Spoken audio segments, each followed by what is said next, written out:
Accu-Stats Video Productions presents from Chesapeake, Virginia, the 22nd Annual U.S. Open 9-Ball Championships.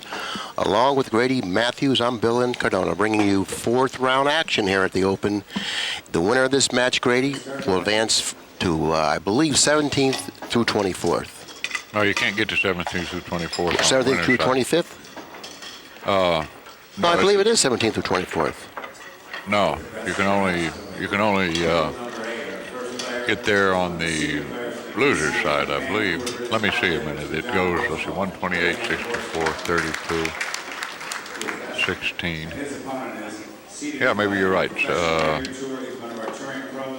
I think it's 17th through 24th, and that's worth $1,700. Its tournament started with 180 players, and 17th through 24th is very respectable. But of course, in the players' minds out there right now, they want to go on to win the tournament. The two players slated to play the feature match, Jose Parica from the Philippines and George SanSouci from the New York area in New York City. Now, we just watched Jose break the balls. He didn't make a ball on the break, and this table hadn't been breaking that well, and oddly enough, on the occasions when the ball happens to go, it's often the 9-ball. I'd like to say a few words about young George SanSouci, nicknamed Ginky. In my opinion, he's got as much talent as any young player I've seen come along in my whole career.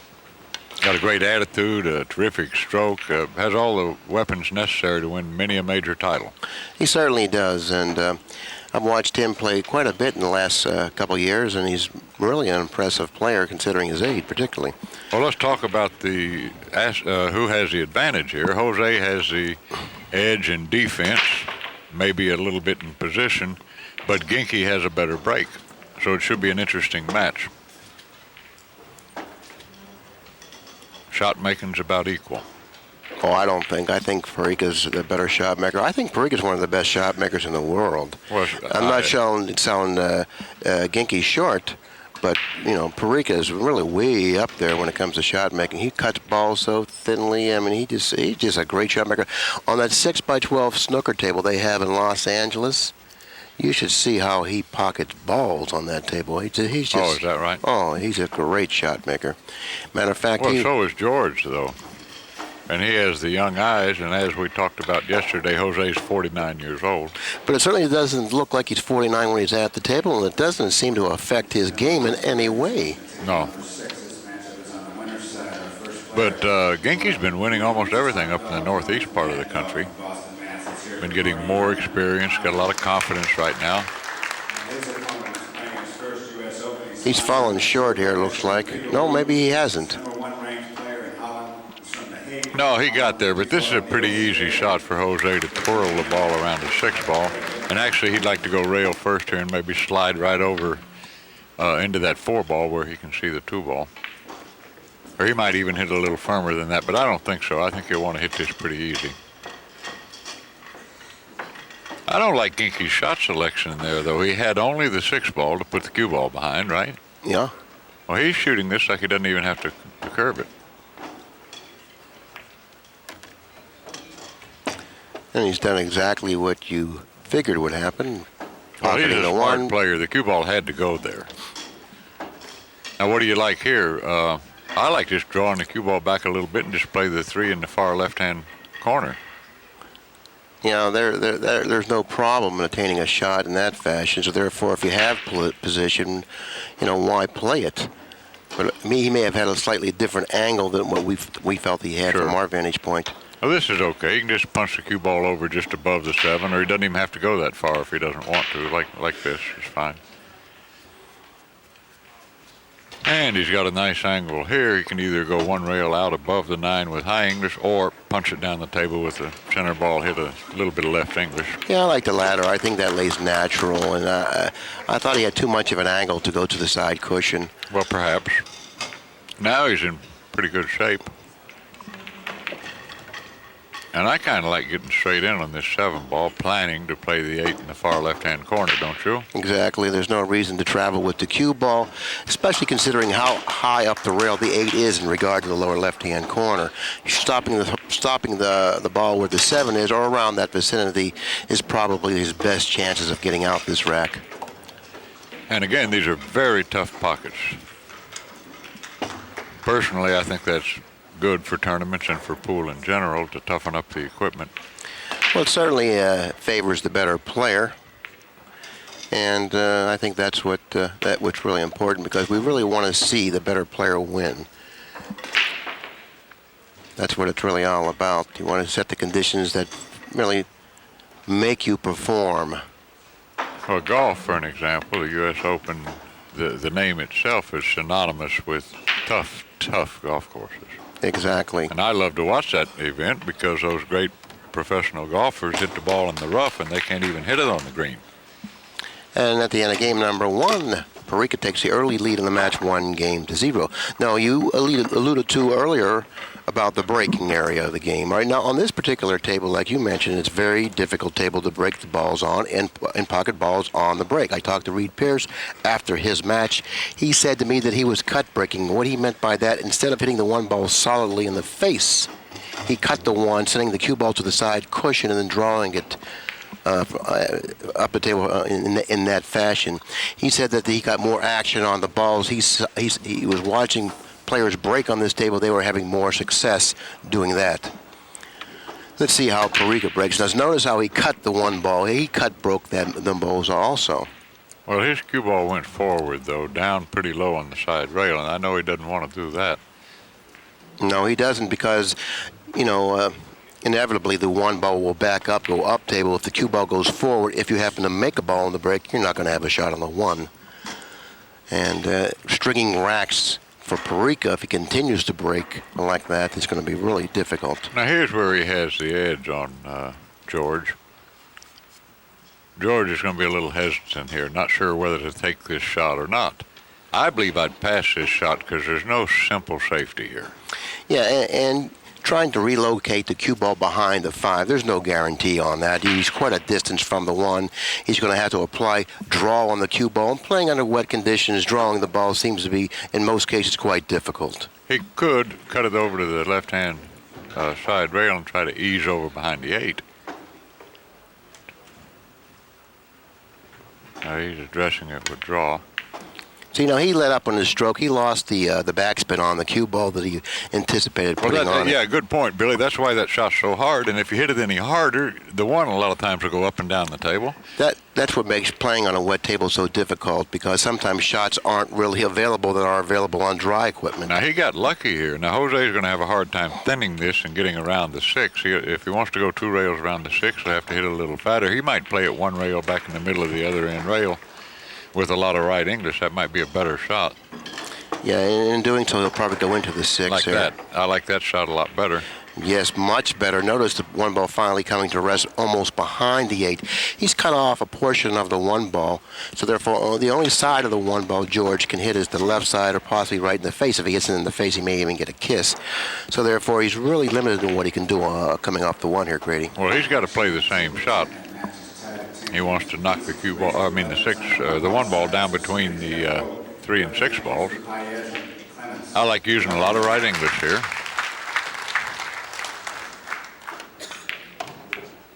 Excellent hit. Like that.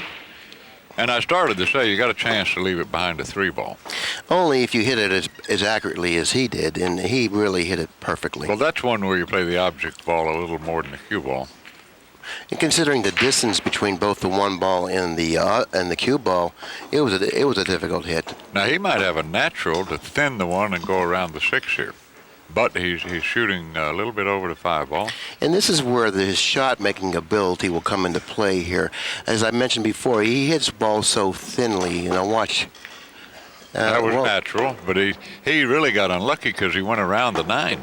Yeah, well, he needed to strike the 1 much thinner than he did. If he would have done that, then he probably would not have gone around the 9 with the 1 ball. This is a pretty funny shot the way it lays, Grady, because it's difficult for him to go back because of the draw effect on a wet table. No, forcing it forward, the 9's in his way there, so therefore he has a lot of traffic to deal with here. Right, he can't go 2 rails. I'd just draw it back and try to get out above the spot and go ahead and accept the cut shot on the 2 ball. if he has that angle, and it looks like he does. See, now he had a problem there. Notice where the cue ball went. He had a big problem there, regardless of what route he took. He really didn't have an accessible route to the two. Well, I thought he conditions. should have taken a little extra time there, don't you? I mean, it's a critical juncture early on in the match, and again, he's pretty fortunate leaving it this tough. Now, Jose will play it over by the 5-ball, I believe, because he does have sideboards, even with a frozen 5-ball. And he'll try to go 2 rails around the 8 here, I believe. Just like that. Good shot. Just like you explained it, he shot it 2 rails around the 8, playing it by the 5 in the upper left-hand corner, eventually coming to rest just about an ideal angle on the 2. Well, these great players from the Philippines have such a command of rotation. You know, you have the extra balls and everything, and they're well versed in availing themselves of every conceivable shortcut. And in that instance, playing it by the 5-ball was the ideal way to do it. Like what he did here, easy to reach for a right-handed player. Of course, it's going to come up where we get to see Jose Parica's patented stretch. He's only about 5 feet tall, and boy, he's got a great reach. Well, that's definitely a certainty, because inevitably at one time or more than once during this match, we're going to see him stretch. All right, for any aspiring players, men or women, if you happen to be a little shorter, watch how long or how far he reaches that stick out there to get a great reach. Jose Parica, by the way, right now, Grady, in my opinion, seems to be at the top of his game. He just came off of a win in St. Louis, defeating Efren Reyes not only once but twice, and he defeated him in the finals too. And the race was to 15. It was a very decisive win, by the way, Parica over Reyes, 15-7, followed up by a 15-5 victory. So, that's a strong indication that he's really at the top of his game. He's improved his one pocket dramatically too. I heard that he just beat Efren here a couple of months ago playing one pocket even for money. And it wouldn't surprise me at all. I heard they played up in Seattle. Well, I didn't hear that, but that would surprise me. Well, I don't know why, if you'd watch this guy, how much he's improved. Difficult to play, difficult to defend against Jose and Efren playing one pocket, because they're such great shot makers and so aggressive. You don't know where on the table to leave them. Well, you really don't have many choices when you're playing Parica and Reyes. It's not I can leave him here, or I can leave him here, or I can leave him here. It's I can't leave him here, I can't leave him here, I can't leave him here. And pretty soon you run out of area to leave the cue ball. Exactly. All right, I know he doesn't want to go forward again. Let's see if he can get it about to the middle of that's better, about the middle of the side rail. Now he's got action to get position and not scratch and so on. Now he made a ball, but look at that 4 and 6 ball. I don't know if the 4 will go, even if you could take a ball in hand.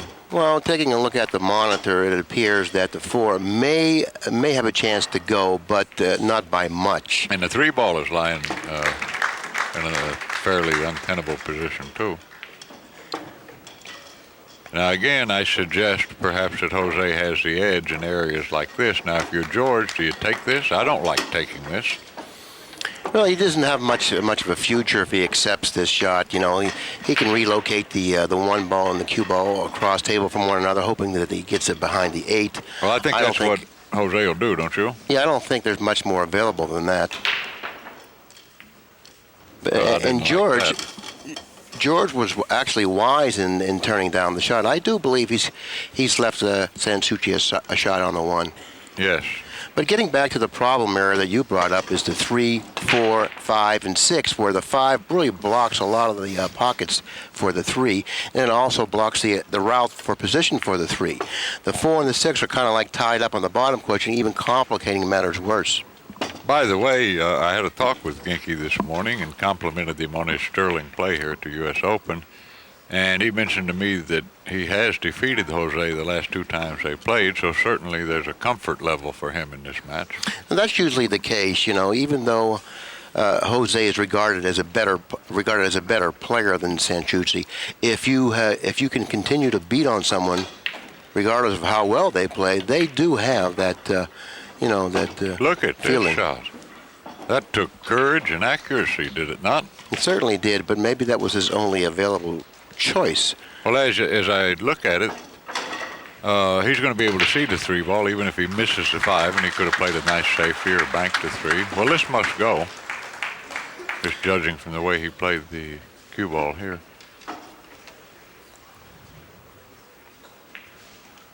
And if it's even slightly questionable, you use right English.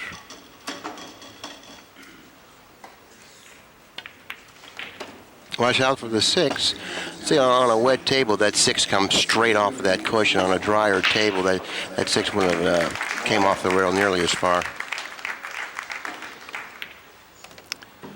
Well, he's running out from a place that I didn't think he could. Yeah, there was a very difficult rack. In trailing 2-0, you really have to really take your hat off to them. It was a great out considering the score and his opponent. And like you said before, he must feel quite comfortable playing Parica. Well, I think he's comfortable playing anybody right now. That's a good shot.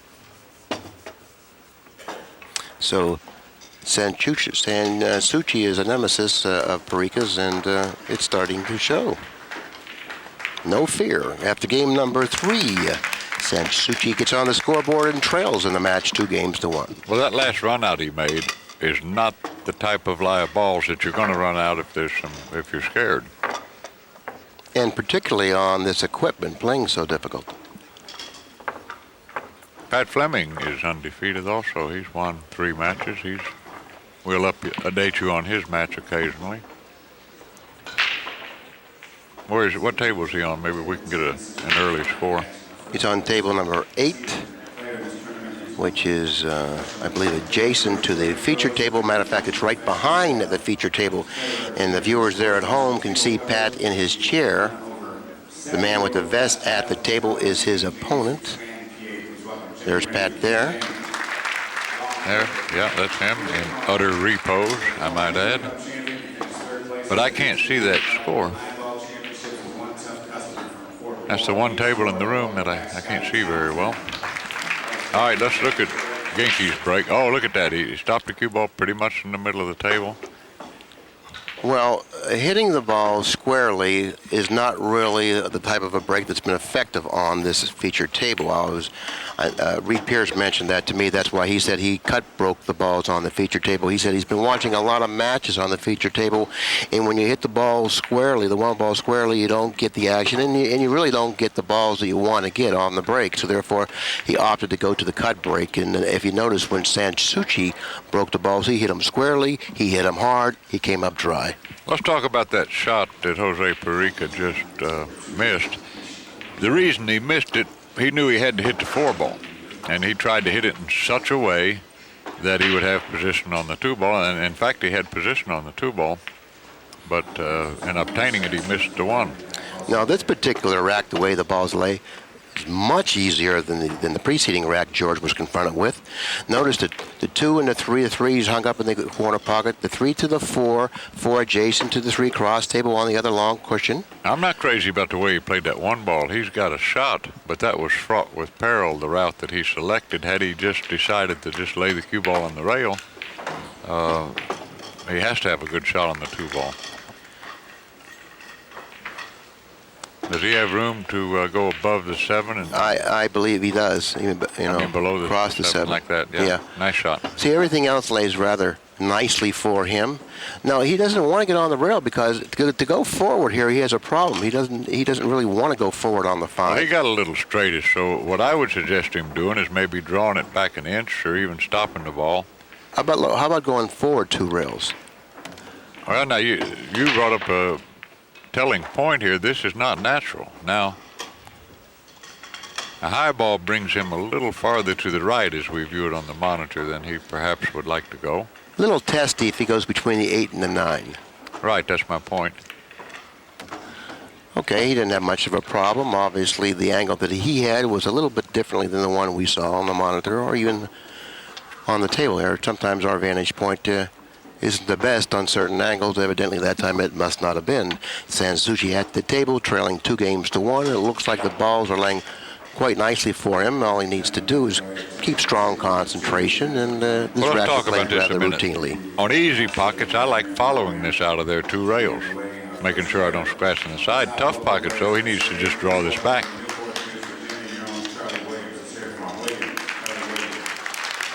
course, he can slow roll this in with that kind of drag draw stroke, low left English. I don't like turning the cue ball loose here, do you? Now this is a difficult shot on a wet table. You want to come back a little bit, but you know you're going to lose some backspin on the cue ball. He didn't do too badly with the shot, though. It looks like he's got himself a very workable angle off of the 8 to drop nicely for the 9. Yeah, but actually, had he gone an inch lower, it would have been a tough shot to get on the 9. Right, and that's what I was saying when on a wet table. Sometimes that's a risky shot to leave yourself with the one he left himself with on the 7 because he's going to lose the backspin on the cue ball playing position for the 8. That didn't happen. This is game number 4. It goes to SanSouci, who now ties up the match at 2 games apiece. Well, I think you're 100% right when what you alluded to a few seconds ago.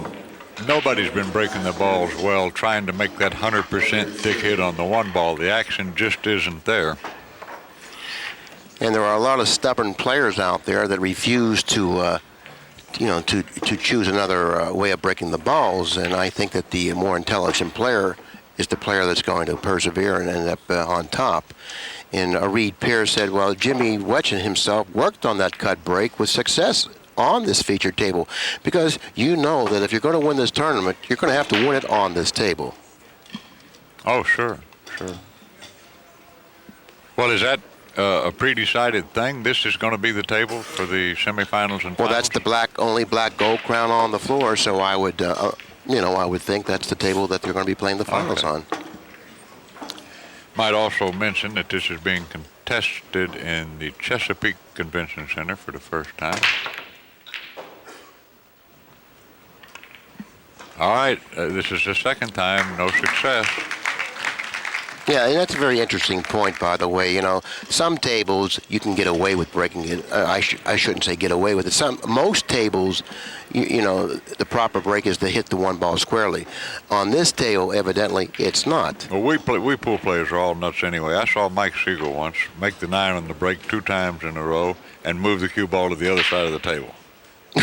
For the next break. Maybe he's playing the law of percentages. I don't know. It must have worked. He won a lot of tournaments. Yeah, it's hard to second guess a player like Mike Siegel with his record. And that's another story in itself. Mike Siegel retiring from the game. This shot. Excellent. That's a great shot. Now, he didn't have a full pocket as I viewed it.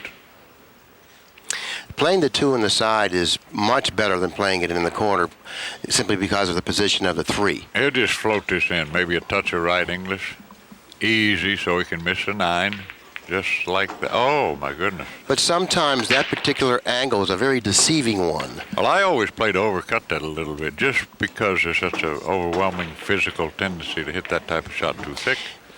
And I find it true also. I also play to overcut that ball, mainly because I've had much more success overcutting that particular shot. Now look at this, Billy. Don't you like using inside English? Now billiard players all know that high inside English on a shot like this will make the cue ball crawl up the left-hand side rail. I'd load this up with English, and in that fashion, the cue ball would go more towards the 7 ball after it contacts the 3rd rail, where he'll have a shot in the side pocket. I don't know if the shot lies where he can double the rail or come back up the same side of the table. I think he has to hit it too thinly for him to be able to do that. So he opted to play safe because he really didn't have an accessible route to the 3, so he did the intelligent thing, and he played a nice common sense, as you would say, common sense safety. And that's a very good safety, too, unless Jose might be able to hit this. Of course, it won't go anywhere, so he hit it easily. Okay, that wasn't a bad shot considering the position of the 3. The 3 will not go into the upper right-hand corner. The 8 precludes it from being pocketed. Now, these in that tough pocket. pockets, the shot I've always liked here is punch it 1 rail out. But here, you can't do it on these tough pockets. He's going to try to draw it straight back and beyond the side pocket for a nice shot on the 3 in the side pocket. Yeah, that's exactly what he's going to do. But this is a very difficult shot. You know as well as anyone that when you draw a ball hitting it at a hard speed, you're going to lose accuracy, and that's exactly what happened there. When you draw the ball, when you hit it with a hard speed, you lose accuracy on the shot, and what most often happens is a miss, and that's what happened in this case. Now, Jose has a tough shot here, too. I believe, Billy, by hitting it fairly firmly, he can go between the 5 and the side rail and get back on a 3. Whatever he does here, he's going to really have his work cut out for him. It's a very difficult situation he's confronted with. If he does well with it, Well, this notice going into the 5. Therefore, that route was fraught with peril, like you say. If he wanted to go into the inside, he had to deal with the 5. If he wanted to go straight back, he had to deal with the 5. And drawing the cue ball was very difficult on a damp table. So therefore, he was confronted with a very difficult situation, and it didn't work out well for him. Well, you know, I looked at that shot, and I didn't see that he could get him behind the 8. Well, from our vantage point, as I mentioned before, sometimes it's hard for us to determine exactly what is available. But the player at the table, we have to give him the respect and the benefit by. But he kind of one-stroked it too. Now look at this shot here, my friend. This is a tough shot to get on the 4. You can elevate the cue, dig down into the cue ball, low left English, and go underneath the 7 and back around the area of the 8, maybe. Or in the middle of the table would be just right. Yeah, I think that'll suffice, especially right now. You take what the table offers you. And in this instance, the table only offers you straight across table, halfway across again, playing shape for a little testy shot on the 4, like he's done. Maybe struck it a little hard. Well, he missed the 3. Oh, he missed the 3. He must have overcut the 3. That's why he got. Well, sure, that's speed. why the cue ball ended up going farther than what he wanted. Now, Parica's really restricted on what he can do because of the position of the 7 and the 9. A lot of traffic if he opts to go to the left side of the table. So therefore, if I was he, I would just cinch the 3 and try to get to the center of the table. He's not going to take any chances. He's also the only top Filipino player that doesn't play well opposite-handed.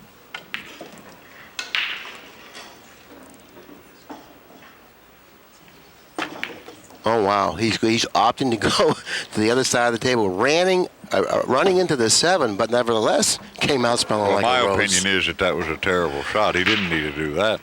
Well, that wasn't really a technician's way of playing. And I really regard Jose Parica as one of the top technicians in the game today. I was really surprised to see him do that. Me too. That's very un-Parica-like. Now, look, he's gotten careless again here. The 6 doesn't pass the 7.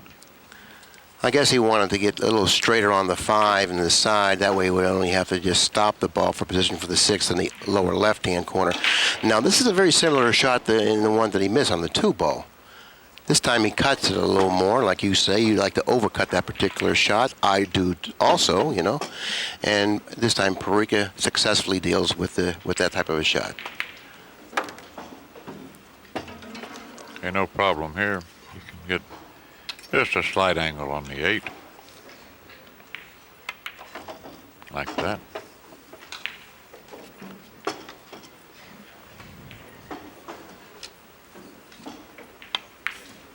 Okay, our score is going to be 3-2 advantage Parica. I'd like to get a Fleming score. It doesn't look good. I can see his opponent's tally on the bottom, 5, but I can't see Pat's. It looks like he has none. Is it 5-0? Is that what the score is?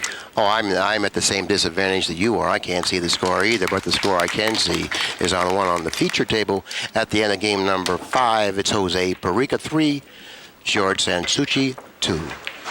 And I don't know Pat's opponent either, but he keeps his chalk in his vest, and that usually suggests a foreign player. Absolutely. The Canadian players do that. Well, I don't consider them foreign. I mean, it is North America, and they have such a wonderful country anyway. What is the actual definition for foreign anyways? And I'm asking the right person, I do believe. Well, I would think that it just means somebody from another country. Scratching in the side pocket this time, pocketing the 1 on the side and also the 8 in the corner. But look at the 3-4. Right away. Look at the 3-4. And every rack, just about in every rack, there's a key ball. And in this particular rack, there most certainly is a key situation to deal with, and that is the 3 and the 4. And Ginky's going immediately to the right shot. If he can place a cue ball where it's a possible combination on the 9, that's absolutely the right shot. But I would hit it easy, and I wouldn't want the 2 ball to go down there and disturb that 3-4.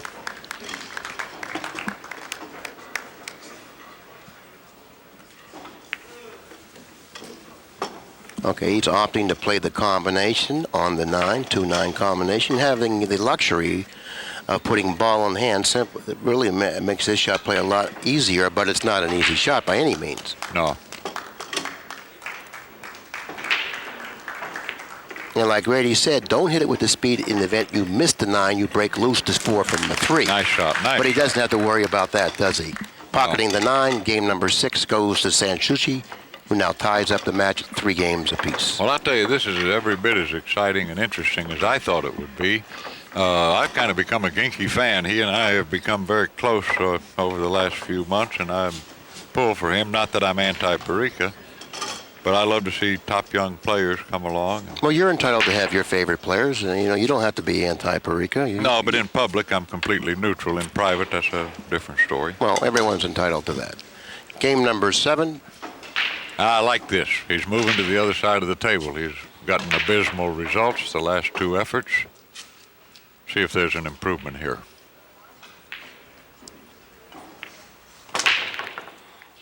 Well, he's still making that frontal hit. And again, nothing on the break. And like you mentioned, he does have a much better break than Parica, but he's not pocketing balls on the break because of the characteristics of this table. It doesn't give up balls on the break with a square hit. Traditionally, at tournaments, all the top players rack the balls where the 1 settles, and you just push everything together, you take the rack off. But I've noticed here this week at the U.S. Open that happens to be about a ½ inch above the spot, and I believe the corner balls are going high, and you add to that the fact that there's small pockets, and consequently no corner balls are going. Well, frankly, I think that's good. I do too. I think it's a better game like that. Now, meanwhile, he wants to bank this about to a 1.5 diamonds to the right of the lower left-hand side pocket and just put the cue ball behind the 8 and 9. And I like using no English here, none whatsoever. Well, if he gets a thick hit on the 1 ball without avoiding the kiss, naturally, I think that he's going to do well. It's a half roll shot. He don't need to get the 1 all the way down the table. All he needs to do is bypass the 8 with the 1. Well, he's got about a good 1.5 foot square area to park the cue ball behind the 8 9. Right. It's not a real easy hit because of the preciseness he has to hit the 1 with. But if he's able... also, Bill, this is very much a 1-pocket player's style safety. A 1-pocket player has a much easier time executing this than a 9-ball player. Well, we'll find out because Parica is a 1-pocket player and he's an excellent shot maker. Now he's going to choose the shot we were talking about. Let's see how well. No, he went the other route. Boy, I didn't like that shot at all.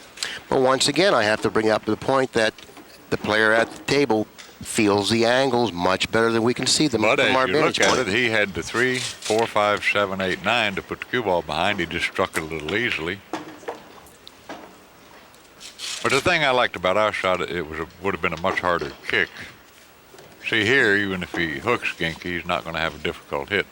But I don't believe he can make this. Does he have the 3-railer to knock the 1 ball out of there and leave the cue ball behind the 9 or the 8?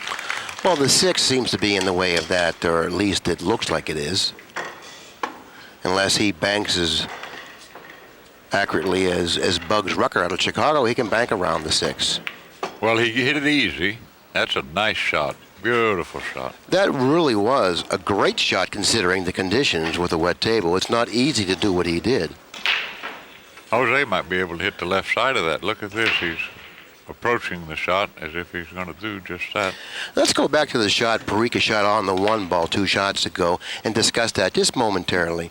Now, what he did is he opted to shoot the shot that he knew he wouldn't give up control of the table with. So I think there's a lot to be said about that. Shooting the other shot, the shot we were discussing, there was a good chance he may have gotten a double kissed on that shot, and then he gives up control of the table. Okay, the point's well taken. Now, meanwhile, this is tough. If he rolls it, cue ball has to go into the 4, 5, or 3. He may not have a shot on the 2 ball. Yeah, but I like rolling it toward the right-hand side pocket. You have the possibility of the 3 and the 5 as interfering balls in doing that. And even if you don't hook them, you're going to leave them distance. That was a real good shot. Yeah, that it was. That was a real nice shot, perfectly executed. How many times have we talked about that, Billy? Shots of that nature where an object ball impedes the forward progress of either the cue ball or another object ball, they're often great safeties. Yes, and very seldom utilized, much less often than they should be. I started to say that's what he's going to try to do. hit it a little hard. The one ball just wavered to the right and then fell to the right slightly enough for to leave a shot for George. Well, that was a great shot because that's what he tried to do. Yeah, and it's really special, I feel, to develop the skills to be able to kick as accurately as that. You have those skills, and it's such an advantage. Came a little closer to the side than he went to. Now, if he's straight in here, he could have a little problem with the three. He needs to draw back and play the three ball in the lower left-hand corner because it doesn't go anywhere that's convenient. Yeah, once the 3 and the 4 are eliminated from the table, then the pattern becomes more obvious and much clearer to what he needs to be able to do. Also, if it's easy equipment, a shot like this, you can fudge the pocket a little bit one way or the other and get about where you want on the 3, but not with the tough pockets. Now, the soft draw shot, drawing the cue ball back in the intermediate range, about 8 to 10, 12 inches, is a very crucial shot to master. And I think that's one of the most important shots in pool. He illustrated that shot and actually executed that shot very nicely. He's got to be careful here. He didn't get quite the angle he wanted. The 8 and 9 come into play here. Nice shot, nice shot. As a matter of fact, what he did was he even gave himself a little more relief by separating the 9 from the 8 a little farther than it was before he shot the shot. Well, that was a good shot. He saw that with a just natural stroke and speed, the cue ball could have ended up behind the 8-9. He's got an ideal angle on the 5. So we'll go to the right of the 7 ball and just down to the end rail here like that. Just controlling the cue ball very nicely. He's going to play position for the side pocket here, I believe, high right English. Yeah, this is just routine play from this point on. His priority now should be just keep his concentration high. Because he can't afford to get careless in a match against Jose Parica. He knows that better than anyone right now, though. Well, don't you see that he's playing with abandon and confidence and accuracy? I mean, he's really performing well. Yeah, and at the end of this game, he'll take the lead in the match 4 games to 3. And he does.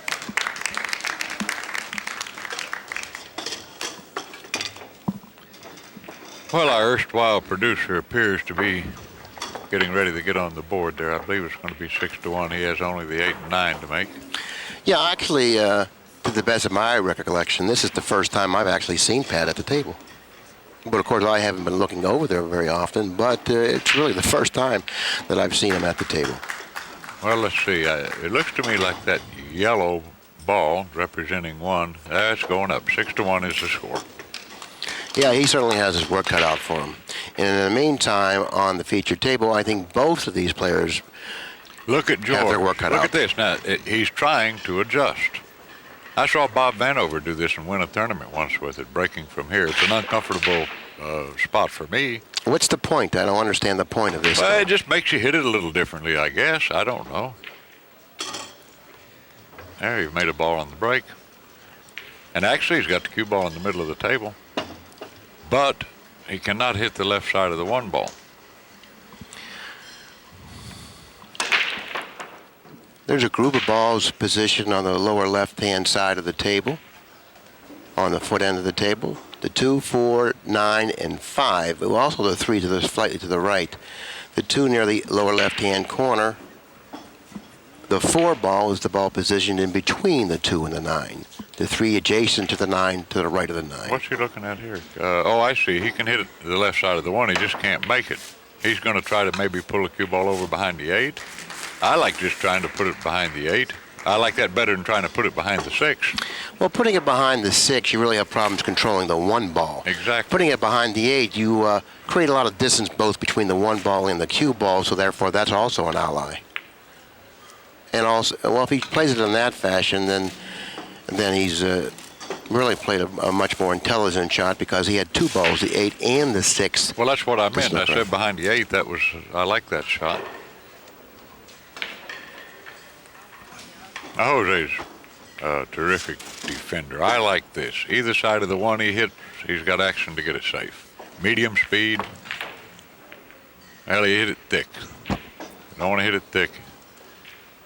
But even so, this is tough. What do you do here? I like taking a chance. Go ahead and use low right English and try to go 2 rails and hit the 4 ball. Play a billiard into the 4.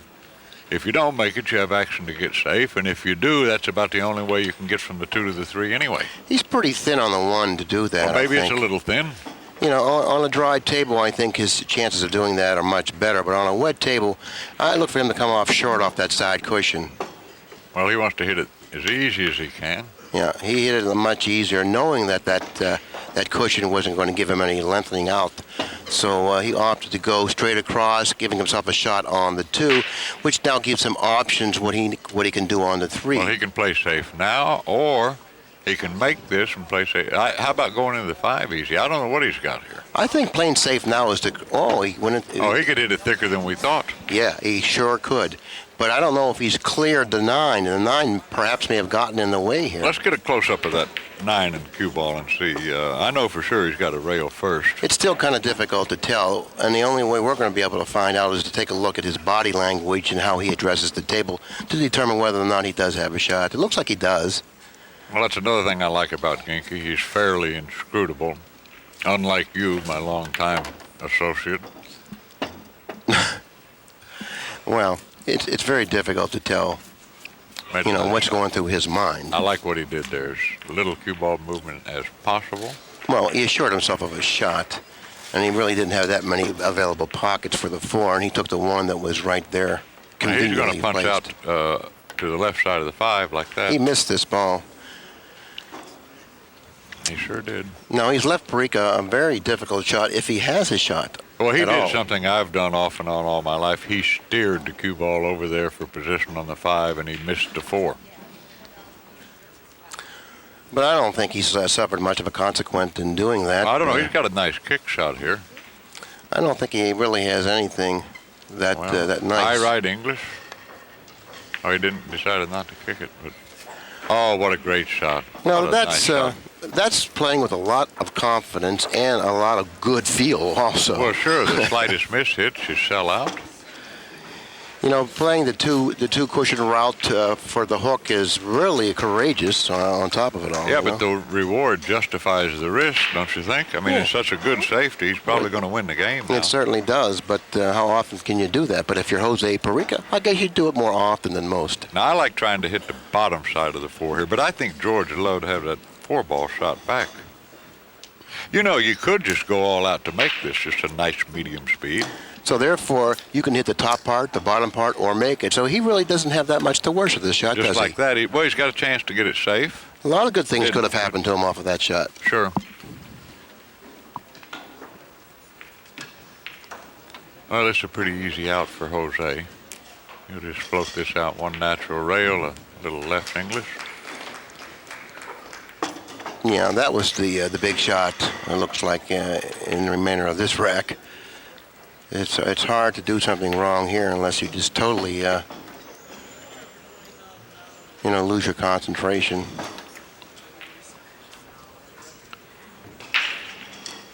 Of course, we're speaking of upper echelon players. That is. Sure. Well, is that not what often separates great players from very, very good players? It certainly does. I mean, the urgency to concentrate and keep it, the importance of it, and knowing the importance of it is really. All right, 4 apiece.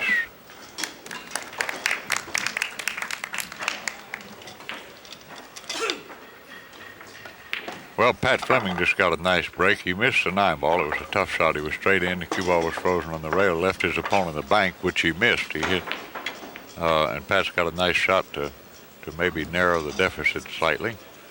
6-2 is big here. It's a lot better than 7-1.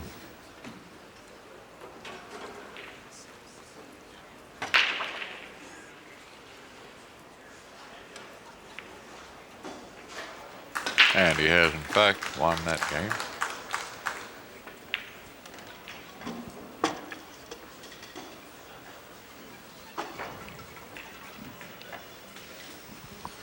This match is going along just about as we expected it to. figured to have been a fairly closely contested match by both players. Let's see if Jose can adjust and perhaps make a ball on the break.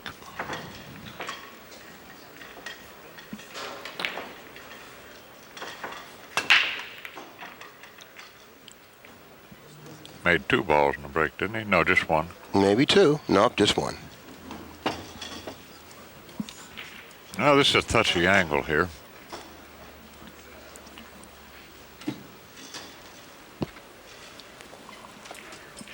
He can play it in the side pocket to 1 ball, but he doesn't have a natural angle. He can't go down to the end rail.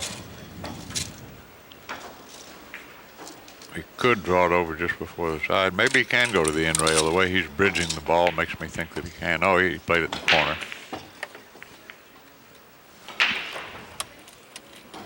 Well, here's a tough shot here, too. I believe that he can cut this in and go 2 rails around the 6 and roughly towards the 5, and he'll just accept a little bit longer shot. What about the 5 ball, how it's positioned? Maybe he would bank it in the side and maybe alleviate that problem he might have with that 5, if he has one, that is. Well, he decided to play it in the side. I'm very surprised. Well, the 5 is not a problem because he can play the 5-8 combination if he wants to. All George has to do here is miss the 6 ball.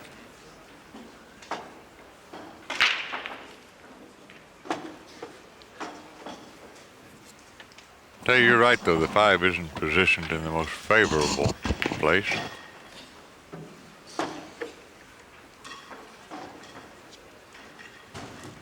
I'd wait until I saw exactly how I ended up on the 4.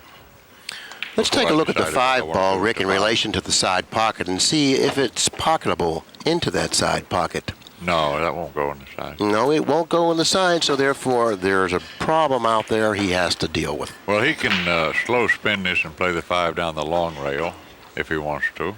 He looks like he's using right English. I mean left English. I don't like left English here. He's got either. a lot of problems with left English. Now, why he did that, I'm at a loss to understand. You know, he can play the billiard on the 8. From the position he's ended up in, I think this billiard on the 8 isn't all that difficult. Well, if he's going to do that, go ahead and use some left English and try to just make the bank, too. Hit it easy. That way we can transfer a little English to the 5 ball.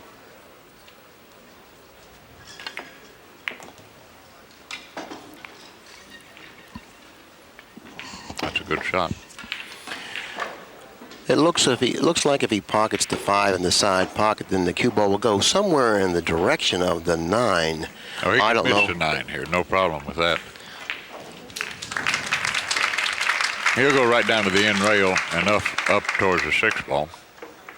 I like using maybe the slightest little bit of right English here. That's a good way to play it, too. You can go 2 rails as well as 1. In fact, it lends accuracy to the proceedings. Yeah, that's the way I look at it also. If you have a shot like that and you have an option to play it either 1 cushion or 2 cushions, usually you're better off playing at 2 cushions because you increase the accuracy of the shot. It's like Grady mentioned. This is game number 9, and if SanSouci is able to run the remaining 2 balls on the table, which it doesn't look like there's any problems out there, then he'll once again take the lead in the match. And with the score now being 5 games for George and 4 for Parica.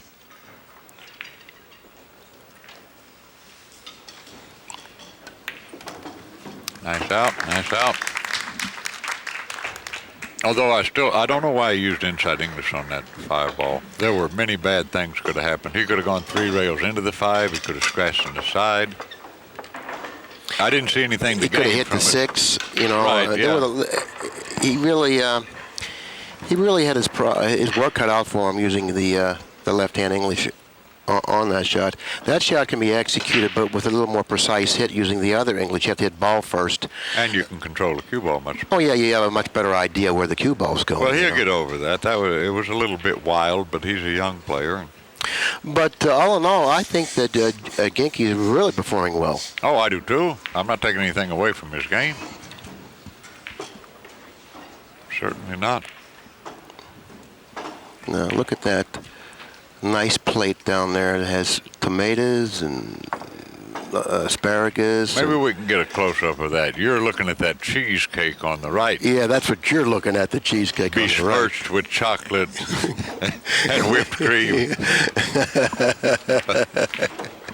Yes, I don't think we can get a shot of that, though. Wait a second. Wait a second. Ball's broken off the table with the cue ball, but we'll get right back with that. Important things first. There it is. Let's get a close-up if we can zoom it in. Oh, look at that. Look at this. It's getting better all the time. Maybe we can steal that. I don't see anybody sitting there. Yeah, who's going to be sitting there to eat that? Look at that cheesecake. Oh, my goodness. That's so delicious looking. Okay, we've got to get back to the match now. And Parica has something that's just as appealing as that cheesecake is to us. That's ball in hand on the one. That's kind of an unforced error on Ginky's part, jumping the table there. Thanks a lot, Rick. Ball in hand on the one. That's sometimes even better than that cheesecake. Nothing tough about this. He doesn't want to get straight in on the 3. The 4 and 9 are right there together. 5, 7, 8 up at the other end of the table. No special problems here. And he would like to have been a little closer, but this still... He'll just go softly around the 9. Left English. Well, we had to make sure he didn't want to hit the 9, but if he hit it that thinly, then there's no problem.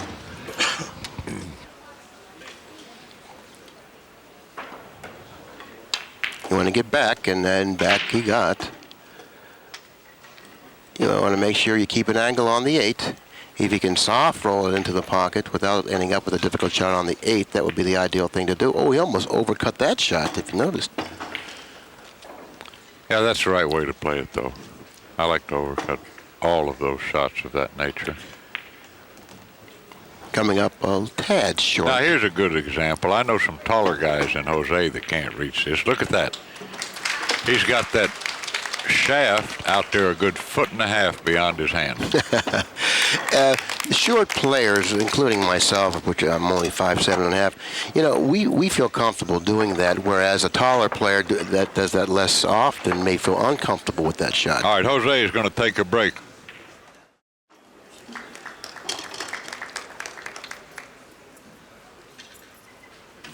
Okay, 5 apiece.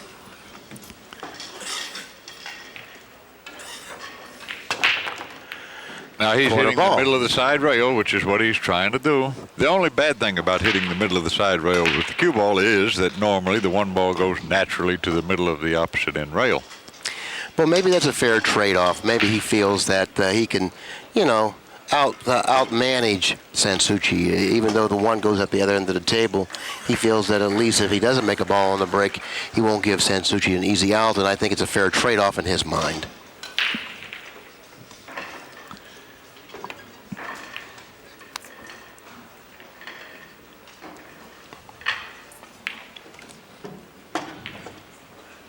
Okay. Even if Ginky can see the one, he can't get on the 2 ball. I really don't make him much more of an underdog, even if he can, if he can't see the one. Well, the shot I like here is overcutting the 1 a little bit and just trying to send the cue ball over around the area of the 6 ball.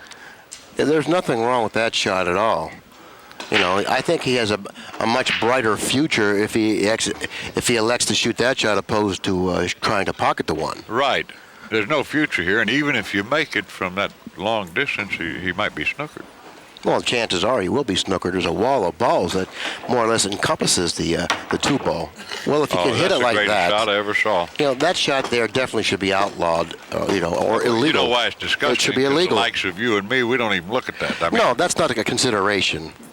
Boy, what a terrific shot. It's definitely not a consideration. At one time it was. What he just did? He was only like 2 inches up beyond the 2 ball. With the cue ball, he elevated the cue and drew it all the way back down the table. And for you seniors out there, I'm certainly sure you can appreciate that shot much better or more than most. Do you remember what I suggested right just as we were beginning the broadcast and assessing the various strengths of these respective players? When I said with some conviction that I thought Ginky was every bit as good a shot maker as Jose. Well, I kind of doubted that from the offset, but as the match progressed, I'm starting to, starting to believe you. Well, that might give Jose pause to reflect, too, after that great effort there. It would me, wouldn't it, you? Certainly would got my attention.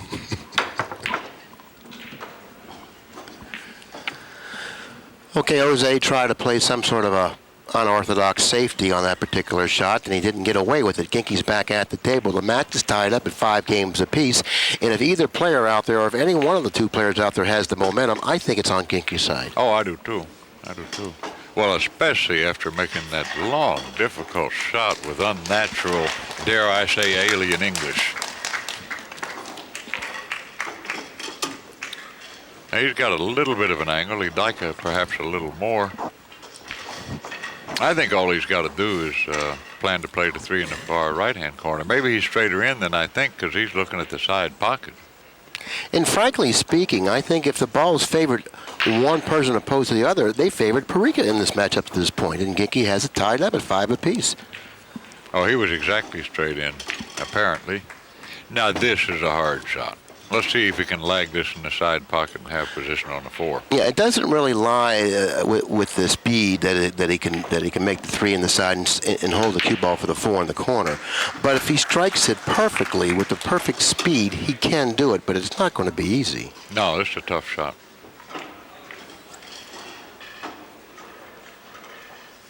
In other words, if he could hit this slightly harder, he'd make the 3 more often. And when you miss that type of a shot, you have a tendency to undercut it because you want to hold up the speed of the cue ball, and to do that, you have to get a thick hit. And when that shot is missed, it's most often missed by undercutting it. Not this time. Now, this isn't so easy here either. He could use the 8 to impede the progress of the cue ball. I like that. I don't want to bunt a shot like this and miss it. I don't see that he can get in much trouble going into the 8. Good shot. Okay, and what he didn't want to have happen happened, and that's he repositioned the 8 in a fairly difficult position on the table. It probably can be pocketed in the side, but he would have to have very precise position to do that. So therefore, he'll try to get straight in on the 6, shooting the 8 in the corner, and then all he needs to do with the cue ball is stop for the 9. Right. Well, he just wants to draw back, a foot or so here. Now let's look at Ginky's stretch. He's not a tall person either. Very nice. Look at that. Well, like I mentioned before, shorter players find themselves more often in that position than taller players, so they feel more comfortable in that position. He didn't have any trouble reaching that at all. Now, as you suggested, all he has to do is make the 8 here. Now he's straight in on the 9, just about, very closely to the rail with the cue ball. Should create a little bit of a problem for him, but nothing too much. He should be able to handle it. Game number 11 goes to SanSouci, who now takes the lead in the match 6 games to 5. Now, talking about short players, it's okay to be short and young. You can reach most shots. But when you become short and old with a belly, then you got your problems because you can't reach and you're just, what a dilemma that is. I wonder if you could help me, Billy. Do you know how to pronounce the French word for that? It's spelled, I believe, A-V-O-I-R-D-U-P-O-I-S, but I never knew how to pronounce it. It's spelled how? A-V-O-I-R-D-U-P-O-I-S, I believe. It means like a belly or a gut. I'm sorry, but you're going to have to refer to Rusty Miller for those tough ones. Well, that type of thing always interested me. No, I'm just kidding. He went back to the center of the table, abandoning the bottom rail break. Well, all other things being equal, don't you think that could cost him the match if he doesn't adjust it? Well, for sure it could cost him the match because he's done everything he can do in terms of execution, with the exception of the breaking area. So therefore, if he isn't able to find the remedy for the break and goes on to lose this match, most certainly that's where he's lost it. Well, he's had the break 5 times, and if I'm not mistaken, he's made 1 ball.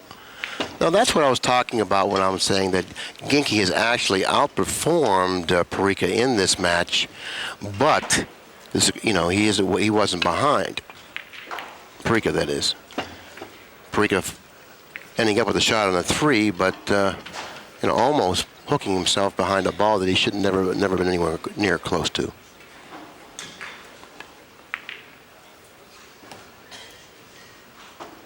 That's a good shot. By playing it that way, he didn't risk missing the ball. I believe the 7 can be pocketed in the side. If it can, I think that's the pocket he should play position for, considering the position of the 8. I don't know if he's gotten the angle to drop nicely for the side pocket. Looks like he's comfortable with it. Overstroking it a little bit, falling down table far beyond his mark. Now this is very similar to the 2-ball that he missed earlier in the match. But this is even tougher because I believe he's got to play this in the corner. No, he's rolling it in. He did. This time he overcut the ball. The last time he had this type of a shot on the 2-ball, Now, that is, he undercut it. Did you see that shot? If he hits it naturally and makes it in the side, the cue ball scratches in the right corner. It looked like it was going to go close to He used inside English and overcut the ball in order to get on the 8. The problem is he didn't make the 7. Boy, he got very careless there. I'm surprised at that. Well, maybe Ginky certainly has gotten his attention. Well, this is a big game here. It's going to be 7-5 in all probability rather than 6 each. And reflecting back on that statement that you made earlier in the telecast about Nemesis and Ginky beating Parica 2 times and only playing him 2 times, maybe that's starting to, work on Parica's mind somewhat. Sure. Well, it may have even before the match started. Although I kind of doubt that, and I'm not saying this in a bad way, but one of Jose's problems is not a lack of ego. It certainly isn't. It certainly isn't. I mean, and I say that nicely, but you know that to be true. It certainly isn't. Rusty and I were talking about Ginky earlier, and he's just as down to earth and natural as a guy could be. Yeah, Not but we all have egos. I mean, you can't dispute that. We all have egos, and it's such an important role. I don't know about in success. that. I do know about that. We all have egos. I do know about that. Well, I know, but I got rid of a lot of mine after 3 divorces. Divorce will humble you.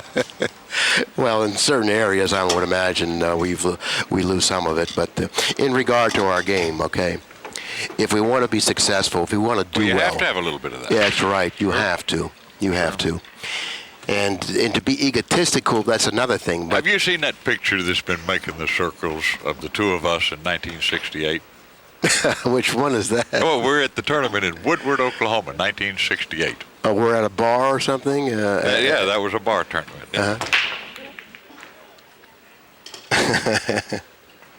Finally, he pockets. Finally, exactly. Simultaneously, Grady and I said, finally, he pockets a ball on the break. But what do you do with this? I don't believe the side pocket bank is on. He could play safe. And the 4-ball blocks him attempting to make the 9. He actually can put the cue, relocate the cue ball behind the 3. Using the 3 rail pattern here. 1, 2, and 3 behind the 3. Beautifully done. Beautiful. Yes, it was. Absolutely perfectly executed shot. Well, I think the score reflects very nicely exactly how the match has progressed to this point. Yes, I think it does. Jose's made 2 or 3 mistakes, and George perhaps 1. Now he can hit this, shortening it up with draw.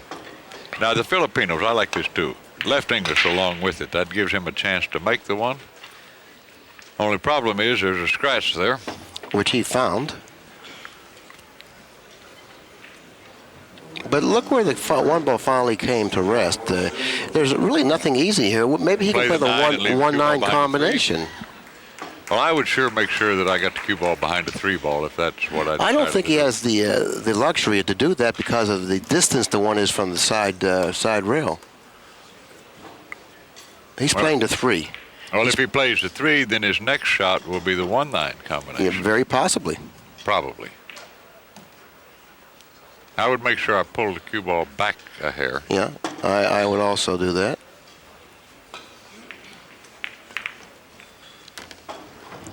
Nice shot. Another, you know what he's doing? He's another displaying, perfectly executed shot. He's displaying wisdom beyond his years. That's really a high caliber way of running out there. Well, most often you'll find that in players, young players that play on the tour.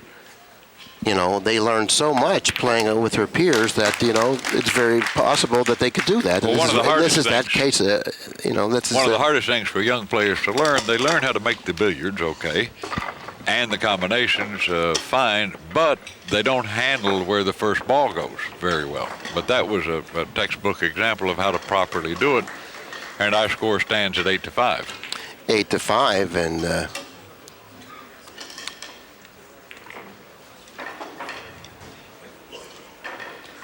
rightfully so, because to the best of my recollection, I don't remember Ginky making really an unforced error. No, and that was a nice safety that he made there.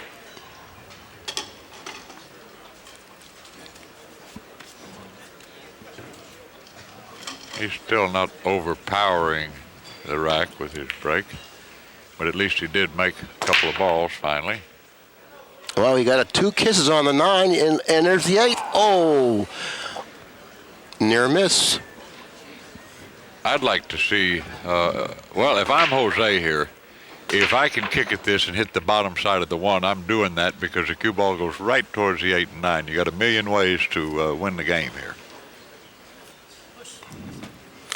Well, I don't think he's going to take that option or that chance, whatever he views it as, and he's going to pocket the 8-9 on a push, giving Ginky the option to do as he chooses. Now, naturally, he can pass it back to Parica if he doesn't like it. Well, he can make a thick hit on this. The 2 will stop the 1 from going anywhere. Maybe use some lefting. This one go 1, 2 rails, maybe 3, and end up behind the 7. That's the shot I like here, being careful to not hit the 4.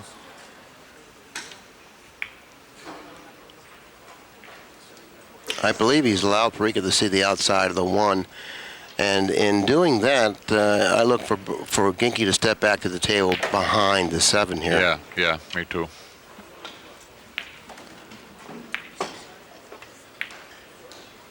Watch out, if you make the 8, you'll be behind the 7. Look at this. Well, you know what he did there? He got very careless. He didn't even look at where the 1 was going. Well, the 1 went into the 9. But actually, what he did was he misjudged the angle that he was coming off of the 1 ball on, and he wanted to come off much deeper. Now let's talk about having some fun. You're ahead 8-5. You're one of the best young players in the world. Great shot maker. Why not try to fire the 1 in and play the 9 on the same shot? Well, why not? Because it carries pretty good position value there. Also, coming off that side of the 9 will then put the cue ball. Send the cue ball toward the 2, and it's located in a pretty good spot on the table where you can do that. You can afford to do that, and he's not that much of an underdog not to pocket the 9. I'd make sure I overcut the 1 a little bit. See, if he hits the 1 too thick, the 9 goes to the end rail. But it is possible to overcut the 1 a hair and still make the billiard. Yes, and it also is possible to roll the 1, not really with a roll, but a nice follow-through, softly rolling it. He's not going to roll it. And make the 1-9. No, well, not a roll. It's not a soft roll, but it's a roll where you go through the 1. Then you can make the 9 in that fashion also. Well, see, what he did was he realized that if he pocketed the 1, he had no chance of making the 9. So what he did was he overcut the 1 slightly, tried to make the 9, and he ended up erring on the shot and selling out. Well, Jose, he's got to play this off the 4 ball, apparently. Now, you be careful not to shoot this too hard. I'd use left English, go down to the end rail, and back up for position on the 2, like that.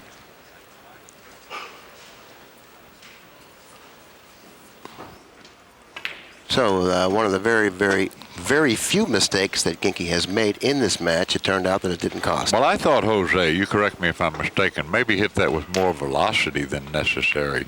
When you play a billiard of that nature with the speed that he selected, the ball has a tendency to go more thickly off the other ball. Yeah, it comes up shorter than it should. It doesn't, you know. Haven't you, like me, missed many of that type of shots? Yes, I have. One pocket by hitting it too hard? Yes, I have. They back up. They just have a tendency to back up off of the ball you play it off of. Okay, now this is not so easy. And it looks like he has a rather awkward angle on the 2. Very awkward. He may even have the angle that suggests that if he pockets the 2, he'll go into the 5. Now you and I might bank this cross corner. He's got a big pocket with the 9 there, and that enables him to slow the cue ball down. I think the 9's too far up the rail for it to be... Okay, perhaps. For it to act as represent a sideboard of any kind. Okay, side pocket, which was an excellent choice. Look what Ginky just did. And he and I have had some nice little chats about that, too. The Filipinos aren't the only guys that can hit those balls with inside English anymore. That was a great shot. Very Efren-like. 2 rails with inside English and tough under battle conditions. Yeah, but he's been playing really well, and he appears really comfortable. So therefore, sometimes battle conditions, you feed off of that, and it inspires you. And this happens to be that type of a situation. I think in this instance, it's not battle conditions. It's something that he wants to do. He's enjoying this. Sure. Well, the only thing that inspires me more than something of that nature is drawing a lackluster opponent such as yourself. Yes. But you really have to be careful what you say to me now, because I'm in this tournament. I'm doing well. I don't want you to lower my confidence level right now. Well, I'm not. You know, I'm just kidding you. Well, I can't believe he snookered himself. He didn't mean to. You always want to go 2 rails here, pretty much, not 1. He's shortening it up. I love this. Low right English behind the 4. And I like this way of playing it.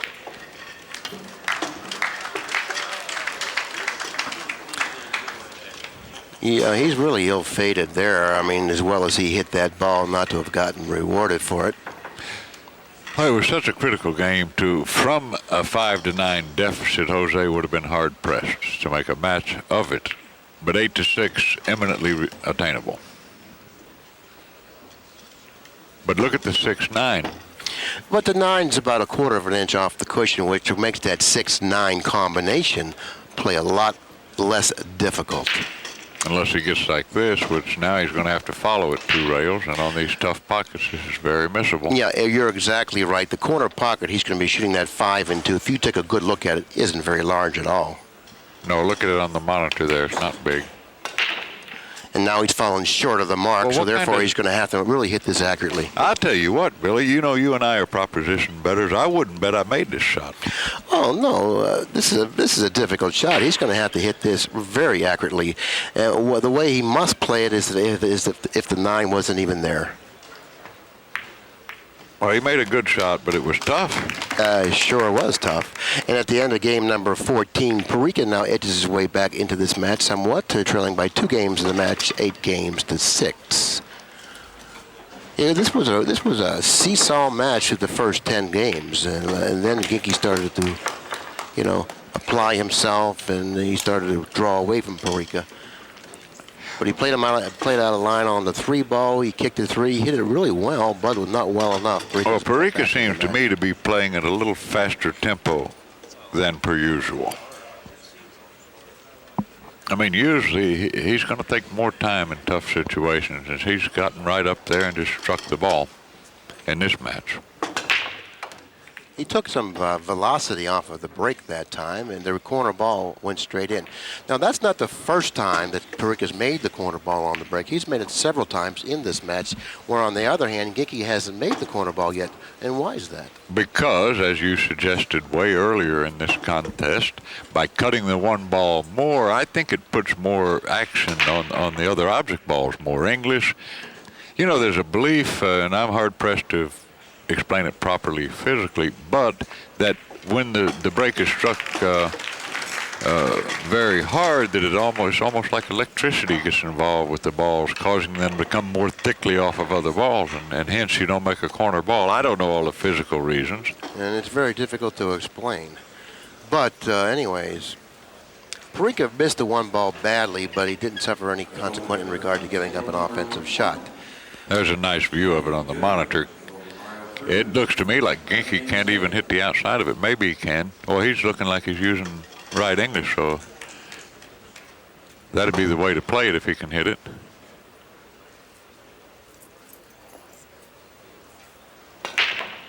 That's a nice shot. Okay, the safety here, I like just going ahead and banking it up by where he's shooting from and trying to position the cue ball by the 6. If he cuts it too much, he's going to lose the cue ball. Well, he's got a lot of stuff to get behind here. Okay. That's a good shot. Yeah, excellent shot.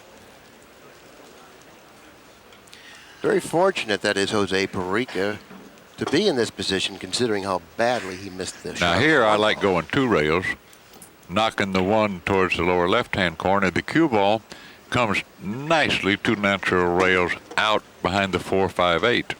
Yeah, in that fashion, I can envision that happening, and he has that wall of balls, the 3, 4, 5, and 8, to possibly relocate the cue ball behind.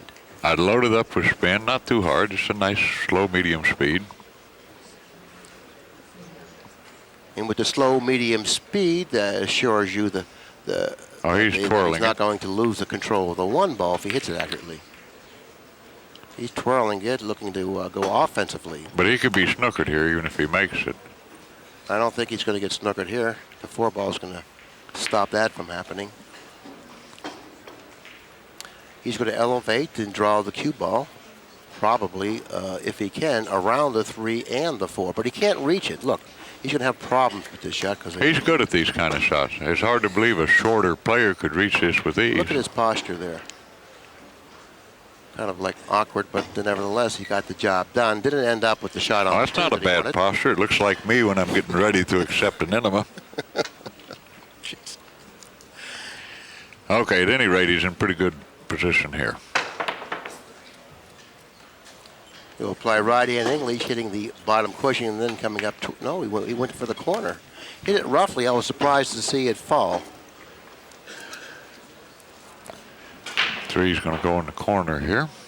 Pretty much just stop the ball. And he'll shoot the 4 in the corner and draw back for the side pocket on the 5 ball. No, he didn't get back. Now this is touchy. He didn't get back.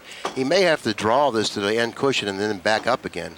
Well, he's got to make sure he stays outside the 8. I wouldn't go inside it. Absolutely. Back up. Oh, my. He went inside it. But maybe the angle that he had suggested that it was an easier route to the 6 by going inside. Yeah.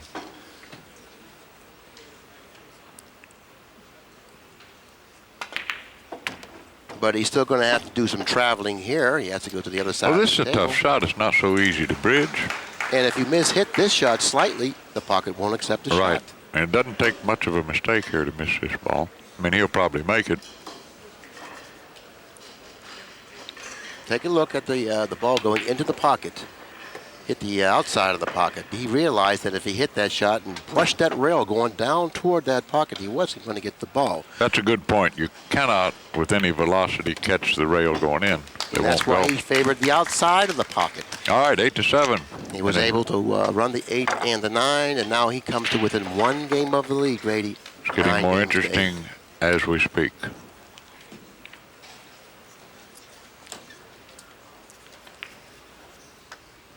Now, I liked where he hit up about the 3rd diamond on the side rail on the break shot. I think that's the best action for this particular equipment.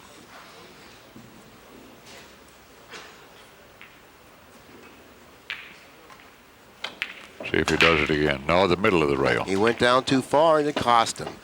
But he did pocket 2 balls on the break. That's a very noteworthy point. Cut breaking on this feature table is clearly the way to break the balls, but you must control the cue ball. Well, I've never seen anybody able to break the balls that got it below the 2nd diamond on that type of break and control the cue ball and have success and not scratching and so on. That break really works well if you're able to pocket the 1 on the side. Then you start playing position for the 2, which is so commonly racked near the bottom of the rack. Okay, 5, 6, 9, kind of in the lower end of the table. In the middle, no special problem there. 7 to the 9 doesn't pose any threat.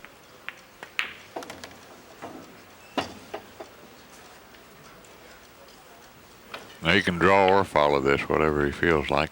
Oh, I think that he'll stay closer to the 6 ball if he follows it. Well, I like following this, but he doesn't have to. Either angle will suffice on the 6, considering the position of the 7. So he's just going to follow it, and Chris probably come quarter of the way across table and choose the. Well, he had a different angle than the one you and I thought that he had. Well, now he doesn't have the 2-rail angle, it doesn't look like. Well, I think that he does, but he really can't apply much English to it because he's going to come out of that corner fairly short. Well, he's got to slug it if he goes that way. I think he'd be better advised to follow this ball, perhaps. Well, follow it. I think he can still follow it 2 rails. Following it 1 cushion, that 9 comes into play, considering the angle that he has, that I feel he has. He can't reach it, and that's going to create a big problem if he can't reach it. If he can't reach it, he's going to probably mishit the cue ball slightly, and in some cases that's all it takes. Well, he can draw this straight back too. Good shot, good shot. Well, when I looked at the monitor opposed to looking at the table, it looked like the angle was different than it was when I looked at the table. So therefore, the angle that I saw on the monitor, the draw shot was by far the best shot. We're going to change tapes at the conclusion of this game. Bear with us, we'll be right back. I'm sure he didn't mean to be quite that straight in on the 5. If he pockets the 7, he shouldn't have any problem. I think it carries natural position. Oh, here, sure.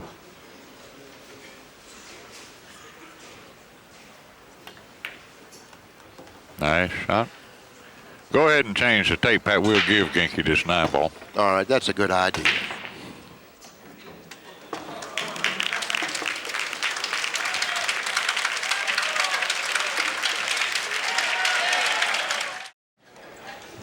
Our score is 9-7. George Ginky SanSouci.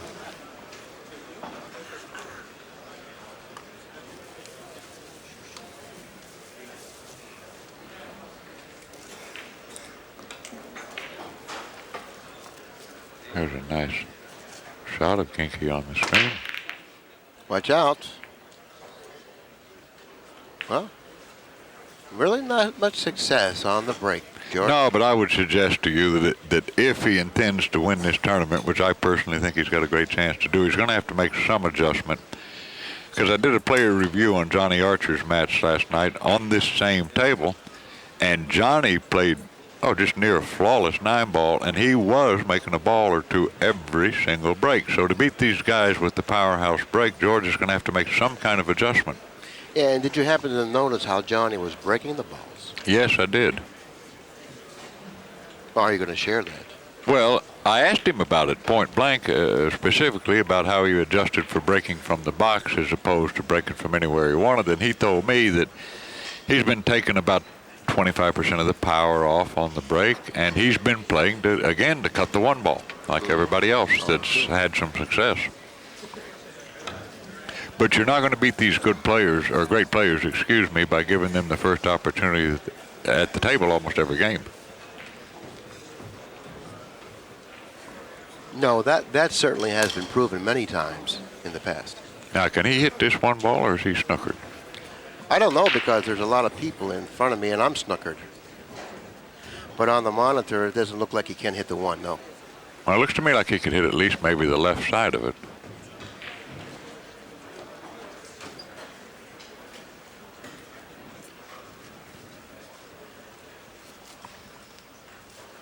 We'll know in a moment.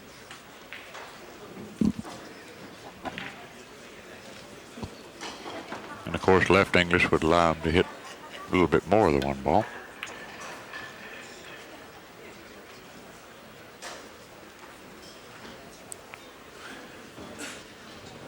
Well, Jose is going to play the 7-ball, and if he plays the billiard, he's got to be careful he doesn't end up behind the 8 with the cue ball. I don't know if he can shoot it straight on or not.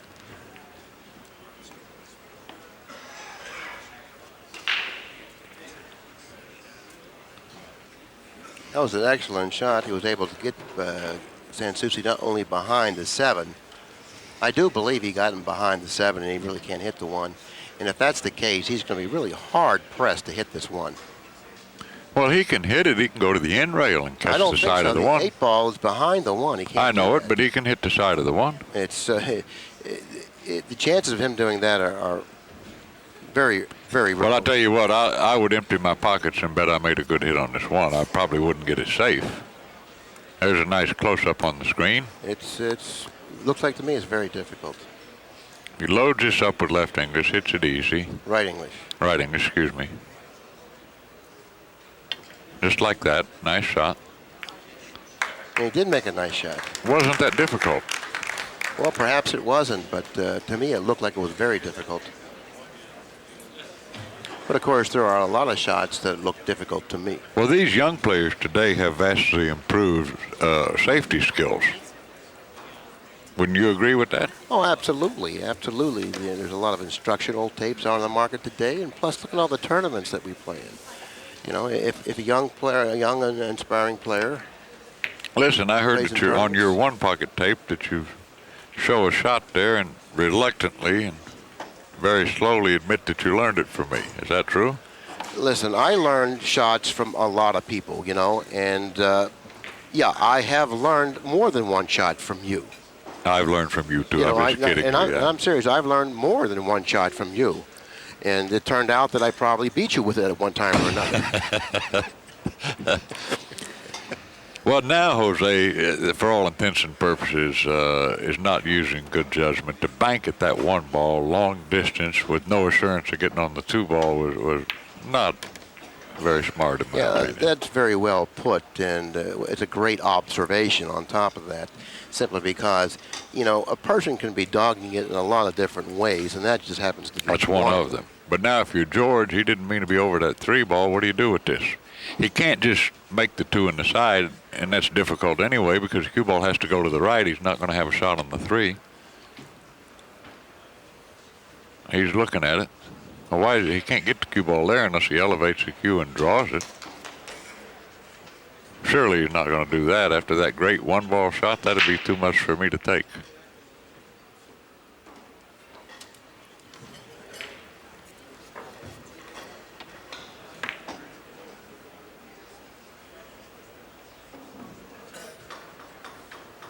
Could play safe here, but just by knocking the two ball up around the area of the eight, perhaps, or no, actually wouldn't go there. Maybe knocking it by the four and hopes to get about. If he knocks it by the four, possibly he may be able to get behind the nine somewhere. Right, but he doesn't want to hit the four. You know, he wants to cut it to the cushion behind the four, if that's possible, and get enough cue ball movement to possibly relocate it behind the nine. Is he looking at hitting the two into the nine and pulling the cue ball behind the six? If he has the right angle, that's not bad.